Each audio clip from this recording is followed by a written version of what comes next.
Vamos relembrar rapidamente. O que Pedro está falando? Os cristãos estão sendo perseguidos, né? E Pedro está lembrando-os de que eles são estrangeiros e peregrinos na terra. Então, primeiro, nós somos estrangeiros e peregrinos neste mundo. Nós pertencemos ao reino do Pai Celeste, nós somos filhos de Deus, nós somos estrangeiros e peregrinos neste mundo, nessa terra. Isso vai ter tudo a ver com o nosso estudo de hoje. Depois Pedro lembrou os cristãos de que eles são renascidos, eles são regenerados, nós ganhamos uma nova vida graças à ação do Espírito Santo em nós, graças à palavra de Deus divina, inspirada e semeada em nossos corações, que nos regenerou, nos deu uma nova vida. No capítulo 2, ele lembrou que nós somos pedras vivas, né, edificados sobre Cristo Jesus.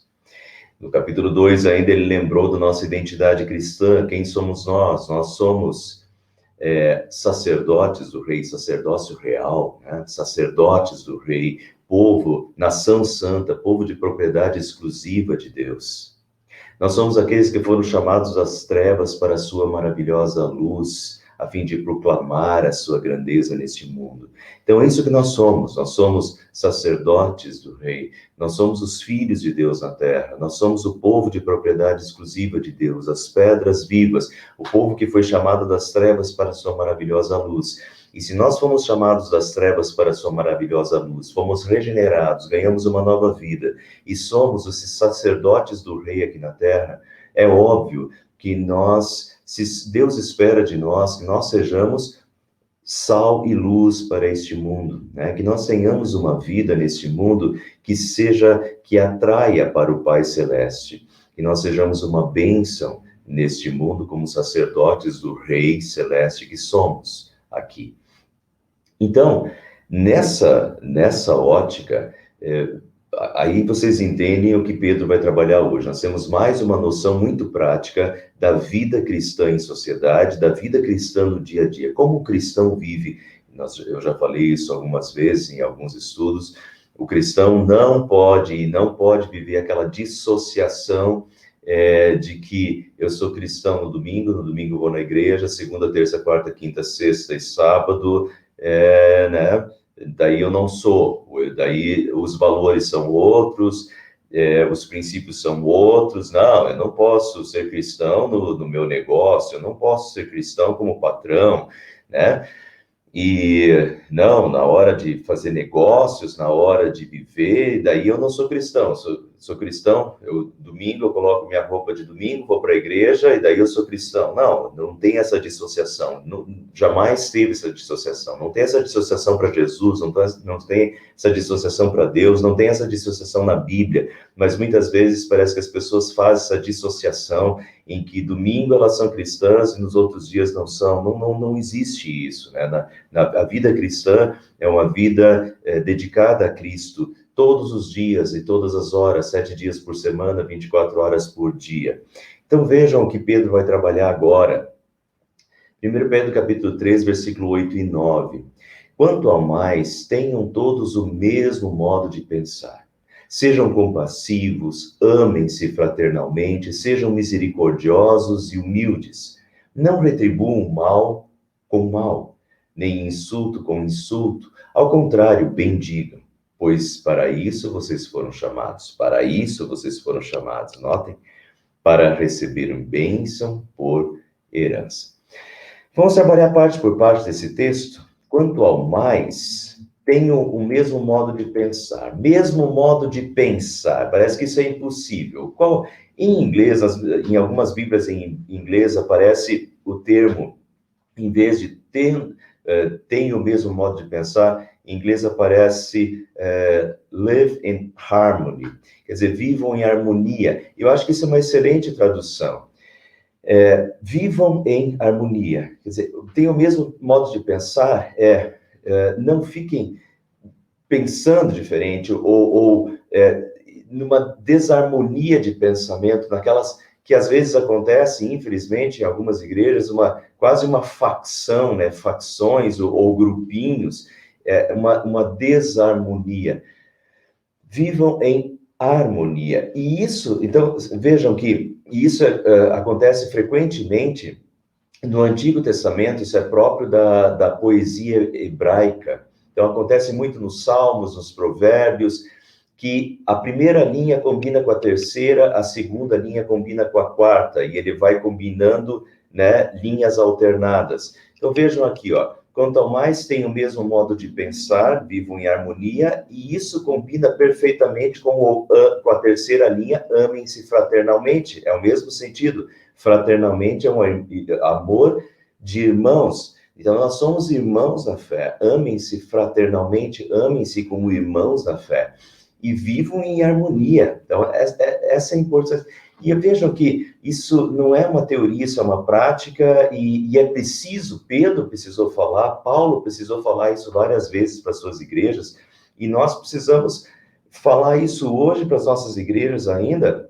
Às vezes a gente não está vivendo esse problema, mas todas as igrejas, ora mais, ora menos, todas as igrejas mesmo, eu não estou falando, estou falando para todas as igrejas, isso acontece em todas as denominações, isso é próprio do ser humano, o ser humano é tendencioso a achar, né, a achar encrencas, a se dividir, a formar grupinhos, né, e isso acontece dentro das igrejas também, então essa questão do vivam em harmonia, amem-se fraternalmente como irmãos, porque parece que nós somos ovelhas do bom pastor, mas parece que às vezes as ovelhas do bom pastor estão agindo mais como aquelas cabras montanhesas, né? Ó, aqui a gente tem lá, provavelmente é no Nordeste aí, né? Estão se dando cabeçadas, né? E às vezes parece que as ovelhas do bom pastor, às vezes também, às vezes estão se dando cabeçadas dentro da igreja e medindo forças e demarcando territórios, mas estão se enfrentando, muito mais se enfrentando do que se preocupando em viver em harmonia, em amar-se fraternalmente. E o que Jesus nos diz, e o que Pedro relembra, é que o mais importante é o amor, que nós nos amemos fraternalmente como irmãos da mesma fé, que um apoie o outro, né? E que nós vivamos em amor, em conjunto, dando um bom exemplo para o mundo também.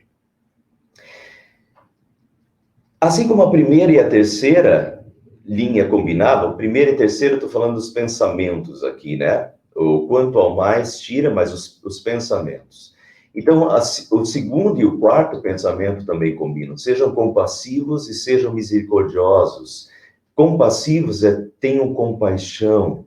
Então, nós como cristãos, como embaixadores de Cristo nesse mundo, como filhos de Deus, Deus é compaixão, Deus é amor, Deus é misericórdia. E nós como filhos de Deus, como embaixadores, como sacerdotes do Rei, como sal da terra, como luz do mundo, sejam compassivos, né? Sejam cheios de compaixão, sejam misericordiosos e humildes também. E aqui a humildade, novamente, é essencial, né? A arrogância, o orgulho, a prepotência divide, afasta, a humildade une, a humildade nos aproxima, a humildade nos une. E a humildade, o maior exemplo de humildade, Filipenses capítulo 2, tem a mesma atitude que pode ser vista em Cristo Jesus, que sendo Deus, se fez servo por amor, que se humilhou, que foi humilde. Então, o nosso exemplo de humildade é Jesus. Jesus era Deus, mas se fez servo. Jesus foi humilde. Nosso exemplo de humildade está em Cristo. Na verdade, Pedro trabalha bastante isso nessa carta. Nós seguimos esse exemplo de Cristo. No capítulo 2, ele já deu o exemplo de Cristo, que vai voltar no decorrer desse capítulo, mas Jesus é o nosso exemplo. Jesus é o nosso exemplo maior. Nós somos cristãos, nós seguimos a Cristo. Cristo é o nosso exemplo, Jesus é o nosso exemplo. E nós buscamos esse exemplo de Cristo para a nossa vida, né? Vivendo em harmonia, num amor fraternal, sendo compassivos, cheios de compaixão, misericordiosos e humildes. E daí ele continua trabalhando, e olha como isso é constante, como nós temos problema com isso, e como nós temos que continuamente nos fortalecermos nessa palavra de Deus. Não retribuam mal com mal, nem insulto com insulto, ao contrário, bendigam. E isso é totalmente o contrário do que o nosso ser pecador natural quer, né? O nosso ser pecador natural é do olho por olho, dente por dente, bateu, levou, não, nada de dar outra face. Então, esse é o nosso ser natural, nosso ser, o pecado em nós ainda continua nos levando a isso. Mas Jesus já nos chamou ao amor e Pedro precisa retornar a isso, e Paulo também. Não retribua o mal com o mal, vocês são sacerdotes do rei, vocês são filhos de Deus, né? Vocês são sal da terra e luz do mundo, vocês têm uma atitude diferente, vivam essa nova vida que Cristo vos deu. Não retribua o mal com o mal, nem insulto com insulto. Ao contrário, bendigam. O que é isso, ao contrário, bendigam? O apóstolo Paulo, em Romanos capítulo 12, tem uma passagem que poderia ser lida paralelamente a essa passagem de 1 Pedro. E vejam como Paulo trabalha esse versículo em Romanos capítulo 12. Abençoem aqueles que os perseguem. Abençoem e não os amaldiçoem. Abençoem os que os perseguem. Então, não retribuam mal com mal, nem insulto com insulto, ao contrário, bendigam, abençoem, em vez de amaldiçoar o desgraçado que está te fazendo isso, né? Que seria o natural do nosso pecado, do pecado em nós. Não retribuam mal com mal, nem insulto com insulto. Ao contrário, abençoem os que os amaldiçoam. Abençoe os que os perseguem e não os amaldiçoem, né? A gente tem uma atitude contrária a essa própria natureza humana pecadora, e aí que nós chamamos a atenção. Quando nós temos uma atitude assim, é que os cristãos começam a ser sal da terra e luz do mundo e chamar a atenção. Veja o que o apóstolo Paulo aqui diz: não retribuam mal com mal, nem insulto com insulto. Veja como o apóstolo Paulo trabalha essa questão em Romanos 12 também. Não retribuam a ninguém mal por mal. É a mesma linguagem, parece que a gente está lendo o mesmo texto, mas é o apóstolo Paulo em Romanos. Não retribuam a ninguém mal por mal. Façam todo o possível para viver em paz com todos. Amados, nunca procurem vingar-se, mas deixem com Deus a ira, pois está escrito: minha é a vingança, eu retribuirei, diz o Senhor. Então, de novo, a vingança é uma coisa muito própria nossa, né? Essa questão do dar a outra face não é natural para nós. Nós temos esse impulso da vingança, da raiva, do ódio. Façam todo o possível para viver em paz. Amados, nunca procurem vingar-se, né, diz o Paulo, mas deixem com Deus a ira. Opa, desculpa. Mas deixem com Deus a ira, pois está escrito: minha é a vingança. Vamos deixar com Deus isso. Deixa Deus resolver isso. Deus é Deus. Deixa Ele julgar. Deixa Ele fazer. Não queira você fazer, né? A gente nunca vai fazer isso com plena justiça. A gente vai fazer com raiva, a gente vai fazer com ódio. Não é nossa função fazer. Minha é a vingança. Eu retribuirei, diz o Senhor. Deixa isso nas mãos de Deus. Ao contrário, da tua parte, se o seu inimigo tiver fome, dele de comer, se tiver sede, dele de beber. Fazendo isso, você amontoará brasas vivas sobre a cabeça dele. Deixará ele queimando por dentro, porque ele não vai entender, ele fez mal e você fez bem, né? Ou corado de vergonha, tem várias interpretações aí, mas de qualquer forma, você amontoará brasas vivas sobre a cabeça dele. Não se deixem vencer pelo mal, mas vençam o mal com o bem. Não se deixem vencer pelo mal, mas vençam o mal com o bem. Como nós precisamos ouvir isso, né? Nós somos pecadores, a nossa tendência é para o mal por causa do pecado. Mas nós também fomos regenerados em Cristo e o Espírito Santo age em nós e nós somos chamados ao Pai misericordioso, a seguirmos a Jesus, né? O exemplo de Jesus. Não se deixe vencer pelo mal, mas vençam o mal com o bem. Vejam a atitude de Jesus na cruz, né?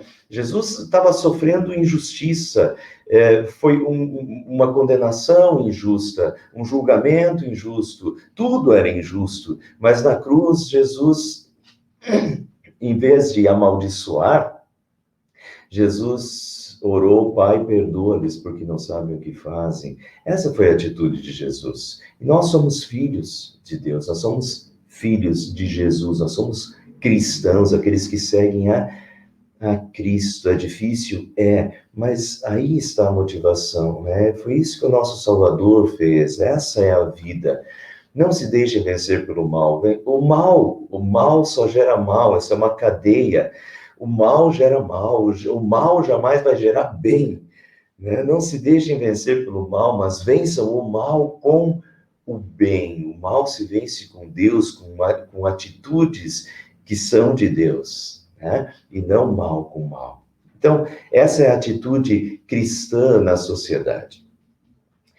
E, fechando essa parte, eu quero, para mim, esse texto de Pedro, parece que Pedro está fazendo um resumo, está lembrando do Sermão do Monte de Jesus, né? Em Mateus capítulo 5 a 7, repetido em Lucas capítulo 6 também. Mas vejam como Jesus trabalha essa questão. Mas eu digo a vocês, amem os seus inimigos, façam o bem aos que os odeiam. Pessoal, nós sabemos isso de cor, né? Se eu começasse esse versículo, vocês continuariam, com certeza. Mas a minha pergunta é, está colocando em prática? A gente sabe de cor, mas como é difícil praticar isso? E parece que a gente diz, não, isso aí é impossível. E deixa para lá, e vamos seguir a vida, porque a vida parece que, tipo assim, isso daí é um ideal inatingível, vamos deixar para lá, e vamos seguir a vida, porque a vida não é isso. Mas não, foi isso que Jesus nos ensinou, né? Não outra coisa. Tá? Então, é isso que nós precisamos buscar e viver no dia a dia, não é só uma teoria. Isso precisa ser uma prática na nossa vida. Ame os seus inimigos. É difícil? É claro, né? Então, precisamos da ajuda de Deus, precisamos sempre voltar para o Pai de amor, para a fonte do amor, né? E nos recarregarmos para vivermos, mas ame os seus inimigos. É Jesus falando isso. Façam o bem aos que os odeiam. Abençoem os que os amaldiçoam. Veja que isso é repetido, então. Jesus falou, Paulo repete, Pedro repete. É isso. Abençoem os que os amaldiçoem. Orem por aqueles que os maltratam. Como vocês querem que os outros lhes façam, façam também vocês a eles. Que mérito vocês terão se amarem os que os amam? Até os pecadores amam os que os amam. Que mérito terão se fizerem o bem àqueles que são bons para com vocês? Até os pecadores agem assim. E vamos entender isso daqui, ó. Se a gente amar só os que nos amam, não tem diferença nenhuma. Em que nós estamos sendo sal da terra e luz do mundo se nós amamos apenas os que nos amam? Todo mundo faz isso. Isso até ateu faz. Amar os que os amam. E que mérito terão se fizerem o bem àqueles que são bons para com vocês? Eu só faço o bem se alguém me fizer o bem. Muito bem, até ateu faz isso, né? Onde está o diferencial? Aonde o cristão se diferencia? E daí vejam como Jesus continua. Amem, porém, os seus inimigos, façam-lhes o bem. Então a recompensa que terão será grande, vocês serão filhos do Altíssimo. Aí que está. E vocês serão filhos do Altíssimo. Quando? Quando a gente ama o inimigo, isso é uma atitude antinatural. Isso é uma atitude divina, uma atitude de Deus no nosso coração, nos levando a ter uma atitude antinatural, né? A devolver o bem, o mal, devolver o mal com o bem, né? Isso é Deus no coração. Então, amem, porém, os inimigos, façam-lhes o bem, então a recompensa que vocês terão será grande, vocês serão filhos do Altíssimo, porque Ele é bondoso. Para com os ingratos e maus é assim que Deus é. Então nós queremos ser diferentes? Ou nós queremos ser a imagem e semelhança de Deus? Nós fomos criados à imagem e semelhança de Deus. E quando o Espírito Santo nos converteu, essa imagem e semelhança de Deus foi restaurada em nós. Ainda não em perfeição, porque nós continuamos sendo pecadores, mas nós queremos sim ser a imagem e semelhança de Deus. Infelizmente não seremos 100% dessa imagem e semelhança aqui, porque ainda somos imperfeitos e porque o pecado ainda está no mundo e em nós. Mas nós queremos ser a imagem e semelhança de Deus. E como Deus ele é bondoso para com os ingratos e maus. Sejam misericordiosos, assim como o Pai de vocês é misericordioso. E isso, para mim, fecha a questão. Mas por que, pastor, eu tenho que ser assim? Por que eu tenho que devolver o mal com o bem? Por que eu tenho que voltar a outra face? Olha, você não tem que nada. Mas o teu Pai é misericordioso. O Pai é misericordioso. E o Pai te enche com misericórdia. O Pai tem misericórdia contigo. O Pai é misericordioso, é compassivo com as tuas falhas, com os teus pecados, todos os dias. E você é pecador. É assim que o Pai te trata. É assim que o Pai é para com você. Então, seja isso com os outros também. Você recebeu misericórdia, dê misericórdia, né? Você recebeu amor, você recebeu graça, seja gracioso, trate com amor. É assim que o Pai te trata, é assim que o Pai é para conosco. E assim é como o Pai é, e nós somos filhos do Pai. Então é assim que nós queremos viver e ser, né? E aí nós estamos sendo sal da terra e luz do mundo, quando temos uma atitude completamente antinatural do que o mundo teria, do que o pecado levaria alguém. E isso chama atenção. Né? Isso leva as pessoas a glorificar o Pai que está no céu. Aí a gente faz a diferença de fato. Né? É cristão na prática diária e no dia a dia. Continuando, pois quem quiser amar a vida e ver dias felizes, guarde a sua língua do mal e os seus lábios da falsidade. Mas isso aí a gente também tem que relembrar continuamente, né?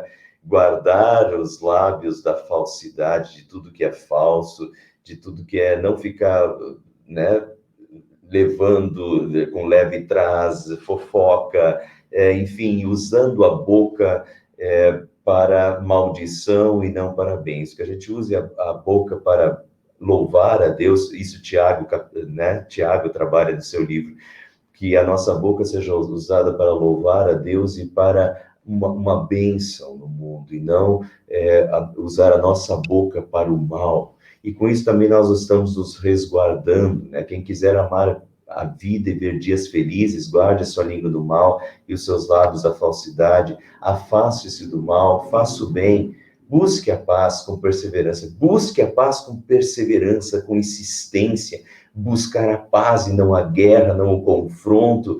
E às vezes as pessoas são muito rápidas para uma encrenca, para uma boa briga, né? Tá sempre disposto a uma boa briga, mas ao contrário, busque a paz com perseverança, que a paz seja buscada muito mais do que a guerra, do que o conflito. Porque os olhos do Senhor estão sobre os justos e os seus ouvidos estão atentos à sua oração. Mas o rosto do Senhor volta-se contra os que praticam o mal. Interessante que Pedro aqui, ele está fazendo uma citação do Antigo Testamento. Tudo isso aqui é o Salmo 34, versículos 12 a 16. Pedro está citando as palavras de Davi no Salmo 34, 12 a 16. E Davi, nesse salmo, de certa forma, ele está dizendo, olha, a vida sob a bênção de Deus e a vida sob a palavra de Deus e conduzida pela palavra de Deus é uma vida que traz felicidade, né? Do modo como nós usamos a nossa boca, o modo como nós nos comportamos, o modo como nós fazemos o bem, como nós buscamos a paz, tudo isso resulta em bênção para a nossa vida. E, principalmente, os olhos do Senhor estão sobre, e os olhos do Senhor estão sobre os justos, e os ouvidos atentos à sua oração. Quando nós vivemos desta forma, Deus está atento e olhando por nós, os seus olhos estão vendo as nossas atitudes e os seus ouvidos estão atentos às nossas orações, porque nós estamos, né, agindo como seus filhos, respeitando a sua palavra, a nossa vida está sendo uma vida realmente dirigida por Deus, né? E Deus está olhando para nós, e Deus está com seus olhos atentos às nossas orações, mas o rosto do Senhor volta-se contra os que praticam o mal. Quando nós praticamos o mal, estamos nos afastando de Deus, né? E os olhos do Senhor voltam-se contra os que praticam o mal. Então, a grande bênção para a vida na justiça, a vida em temor a Deus, né? mas fazer o que desagrada a Deus é afastamento de Deus. Os olhos do Senhor e os seus ouvidos estão atentos às orações daqueles que o seguem, né? E que buscam viver uma vida pautada pela palavra de Deus, mas também o rosto do Senhor volta-se contra os que praticam o mal. É tudo que a gente não quer, né? Continuando, quem há de maltratá-lo se vocês forem zelosos na prática do bem? A construção do texto grego aqui quase presume uma resposta, um não. Quem há de maltratá-lo se vocês forem zelosos na prática do bem? Dificilmente alguém que faz o bem, que trata bem, né? Dificilmente vai ser tratado mal. Mas, e daí Pedro diz, geralmente, na prática do bem, vai trazer o bem, vai resultar o bem. Todavia, mesmo que venham a sofrer porque praticam a justiça, vocês serão felizes. Às vezes, mesmo praticando o bem, nós ainda sofremos, e principalmente os cristãos daquela época estão sofrendo por serem seguidores de Jesus, e nós também podemos sofrer, mesmo tendo feito bem, tendo feito o correto, mesmo assim a gente ainda pode sofrer, né? Daí ele continua, não temam aquilo que eles temem, não ficam amedrontados. E aqui novamente, assim como ele citou o Salmo 34 antes, agora ele está citando Isaías 8:12. E Isaías 8:12, o contexto é assim, ó, temam a Deus, Deus em primeiro lugar, temam a Deus, né? E não as pessoas. Então, o temor a Deus em primeiro lugar. Não temem aquilo que eles temem, não fiquem amedrontados. Temam a Deus, façam o que é certo, façam o que é justo e reto aos olhos de Deus. Então, antes, santifiquem a Cristo como Senhor em seu coração. Santifiquem a Cristo, coloquem Cristo, sigam a Cristo. Vocês são cristãos, vocês são os filhos, vocês são a raça eleita, o sacerdócio real, a nação santa, povo de propriedade exclusiva de Deus, né? Santifiquem a Cristo como Senhor em seu coração, sigam a Cristo. Se mesmo assim isso resultar em alguma perseguição, e daí ele vai continuar essa questão da perseguição. E sejam sempre preparados para responder a qualquer pessoa que lhe pedir a razão da esperança que há em vocês. Contudo, façam isso com mansidão e respeito, conservando boa consciência. Então, estejam sempre preparados para responder a qualquer pessoa que lhe pedir a razão da esperança que há em vocês. E a nossa vida vai chamar a atenção. E as pessoas vão querer saber da nossa esperança, qual é a razão da nossa esperança, do que nós cremos, né? E a nossa atitude chama a atenção. Então, de onde vem essa nossa atitude? Por que nós estamos agindo assim? E então nós damos razão da nossa esperança, da nossa fé, do nosso Salvador, né? Do nosso Pai. Contudo, façam isso com mansidão e respeito, conservando boa consciência. Mansidão e respeito, não é por fanatismo, né? Então, o fanatismo religioso, vocês veem que, infelizmente, o fanatismo religioso tem afastado muitas pessoas da igreja e levado muitas pessoas a desrespeitar até mesmo igrejas evangélicas, né? Pelo fanatismo de alguns evangélicos. Então, não é por fanatismo, e não é com arrogância, né, tem alguns que né, falam como se quase estivessem rogando uma maldição sobre a pessoa que não é cristã, né? Então, não é isso. Façam com mansidão e com respeito. Deem a razão de esperança com mansidão e com respeito, conservando a boa consciência. De forma que os que falam maldosamente contra o bom procedimento de vocês, porque estão em Cristo, fiquem envergonhados de suas calúnias.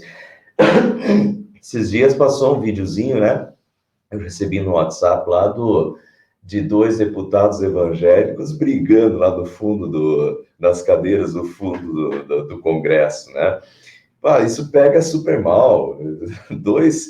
E um deles era pastor, os dois acho que eram pastores, inclusive, deputados evangélicos, pastores, são aqueles que vão lá na tribuna falar de Cristo, às vezes vão com a Bíblia lá e abrem a Bíblia, mas depois brigam lá nas cadeiras do fundo, né? Enfim, não é assim que se dá a razão da esperança, mas De forma que os que falam maldosamente contra o bom procedimento de vocês, quando a gente tem um bom procedimento, a gente chama atenção pelo bom procedimento e leva as pessoas a querer saber dessa esperança, a querer conhecer esse Cristo e a querer seguir. E por causa dessa paz, por causa dessa tranquilidade ou desse modo como a gente trata os outros que nos ofendem, então se os cristãos e se esses deputados evangélicos fossem dessa maneira nas tribunas, talvez eles chamariam mais atenção pelo amor com que eles tratam e pelo jeito que eles falam, não com raiva, não com ódio, como muitas vezes é o discurso, um discurso inflamado de raiva, de ódio, de fanatismo, e assim eles zangariam a raiva dos outros. Enquanto vejam que o que Jesus está ensinando nesse texto aqui é bem o contrário, né?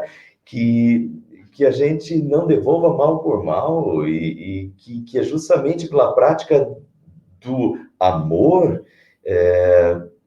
da tolerância, que a gente vai chamar a atenção, né? Da mansidão, do respeito. Então, assim que eles fiquem envergonhados de suas calúnias contra nós, né? Assim a gente também deve agir. E já indo para o final, é melhor sofrer por fazer o bem, se for da vontade de Deus, do que fazer por fazer o mal. E essa é a questão, né? É melhor sofrer por fazer o bem do que por fazer o mal. Se você faz o mal e colhe o mal, não há nenhum mérito nisso. Pedro até falou nisso no capítulo 2. Colher o mal quando se semeou o mal, não há nenhum mérito nisso, não há nenhuma vantagem nisso. Agora, se você faz o bem e mesmo assim colhe o mal, ou os outros fazem o mal, mas é melhor sofrer por fazer o bem, se essa for a vontade de Deus, do que por fazer o mal. Pois também Cristo sofreu pelos pecados, uma vez por todas, o justo pelos injustos, para conduzir-nos a Deus. E Jesus Cristo, novamente, é o exemplo. Cristo sofreu pelos pecados. Cristo sofreu pelos pecados. Jesus é o exemplo. E vejam como ele trabalhou isso antes. Olha, 1 Pedro capítulo 2, versículo 21 a 23. Para isso vocês foram chamados, pois também Cristo sofreu no lugar de vocês, deixando-lhes exemplo, para que sigam os seus passos. Ele não cometeu pecado algum, e nenhum engano foi encontrado em sua boca. No entanto, ele foi perseguido, né? Quando insultado, não revidava. Quando sofria, não fazia ameaças, mas entregava-se àquele que julga com justiça. Quando insultado, não revidava. Quando sofria, não fazia ameaças. Esse é o exemplo de Jesus. Esse é o exemplo do nosso Salvador. Quando insultado, na cruz, ele não amaldiçoa os seus perseguidores. Na cruz, ele ora pelos outros. Jesus não apenas falou, Jesus viveu isso na prática, né? Quando insultado, não revidava, quando sofria, não fazia ameaças. Então, vocês foram chamados para essa atitude, né? Se a gente sofrer por fazer o bem, então Deus está vendo e Deus nos recompensa, né? Mesmo que o mundo não recompense. Terminando. O fim de todas as coisas está próximo. Portanto, sejam a vinda de Jesus, né? O fim de todas as coisas. Um dia Jesus voltará. E com ele está o galardão, diz a Bíblia. Com ele está a recompensa. O fim de todas as coisas está próximo. Portanto, sejam criteriosos, estejam alertas, dediquem-se à oração. Sobretudo, amem-se sinceramente uns aos outros, porque o amor perdoa muitíssimos pecados. Outra excelente questão que a gente não tem tempo para trabalhar, mas a questão do amor e do perdão. Amor e perdão andam juntos, porque o amor perdoa muitíssimos pecados. Sejam mutuamente hospitaleiros, sem reclamação, cada um exerça o dom que recebeu para servir os outros, administrando fielmente a graça de Deus em suas múltiplas formas. Administrando a graça de Deus, nós recebemos a graça de Deus, esse amor imerecido de Deus. Nós recebemos graça sobre graça. Então, administrar a graça, administrar essa graça recebida de Deus em suas múltiplas formas, né? Que privilégio a gente tem de administrar a graça recebida de Deus, espalhando, administrar a graça, né? Que só nós podemos fazer isso. Só nós que recebemos essa graça, né? E temos graça para compartilhar e para administrar nas suas múltiplas formas. Se alguém fala, faça-o como quem transmite a palavra de Deus. Se alguém serve, faça-o com amor, com a força que Deus provê, de forma que em todas as coisas Deus seja glorificado mediante Jesus Cristo, a quem seja a glória e o poder para todos sempre. Amém. Então, de forma que em todas as coisas Deus seja glorificado mediante Jesus Cristo. Esse é o propósito. Nós somos filhos de Deus. Nós somos pessoas regeneradas por Deus, pedras vivas. E nós queremos que Deus seja glorificado em todas as coisas, em todas as nossas atitudes, em todas as nossas palavras, em toda a nossa vida. Que Deus seja glorificado mediante Jesus Cristo, por tudo que Ele fez por nós, por tudo que Jesus fez por nós, né? Por tudo que nós somos depois dessa nova vida que Ele nos deu. Nós queremos glorificar a Deus com as nossas atitudes, com as nossas palavras, com tudo que somos, com tudo que temos, servindo a Deus, né? Tudo que falamos, servindo, né?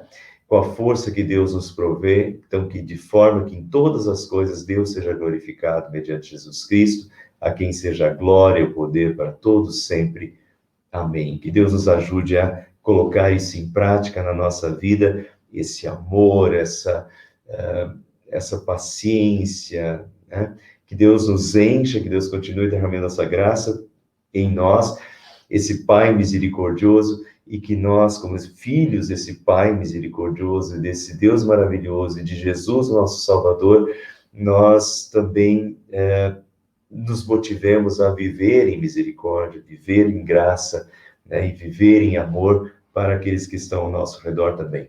Ser sal da terra e luz para o mundo. Luz, luz, né? Deus nos salga, nós salgamos. Deus nos ilumina, nós iluminamos. Deus nos enche de graça, nós multiplicamos a graça ao nosso redor. Somos uma bênção para este mundo, né? Sal da terra e luz do mundo.